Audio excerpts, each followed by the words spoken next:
Magandang araw po sa inyong lahat. Para sa inyong updated at malinaw na ulat panahon, huwag kalimutang i-like ang video na ito, i-share sa inyong mga kaibigan, mag-subscribe sa aming channel, at pindutin ang notification bell para lagi kayong mauna sa mga balita ukol sa panahon. Narito ang lagay ng panahon ngayong araw ng Saturday, May 3, 2025. Ayon sa latest update ng PAGASA, patuloy na minomonitor ang isang low-pressure area na huling namataan sa layong 135 kilometers east of Surigao City sa lalawigan ng Surigao del Norte. Ang nasabing sistema ay nagdadala ng mga kaulapan na magreresulta sa scattered rains and thunderstorms, particular sa bahagi ng Visayas, ilang bahagi ng Mindanao at mga lugar patungo sa Palawan. Sa kasalukuyan, mababa pa rin ang posibilidad na ito ay maging isang ganap na bagyo.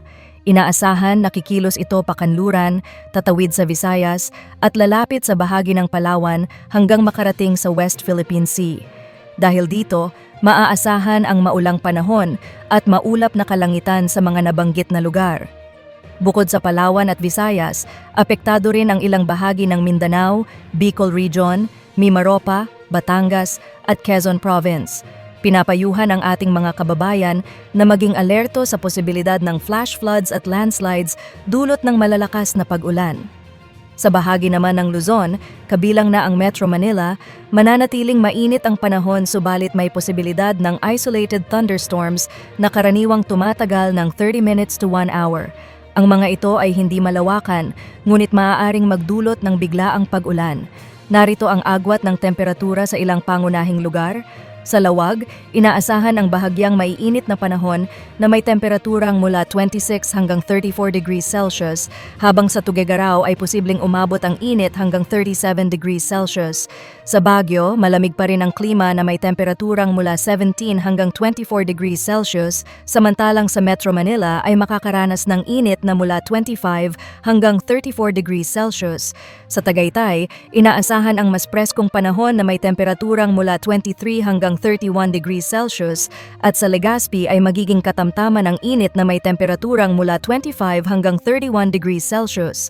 Sa bahagi ng Palawan, Visayas at Mindanao, inaasahan ang scattered rains and thunderstorms dulot ng low pressure area. Temperatura sa mga piling lugar?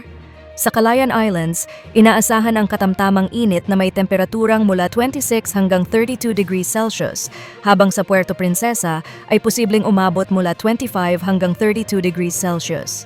Sa Iloilo, makakaranas ng banayad na init na may temperaturang mula 25 hanggang 31 degrees Celsius.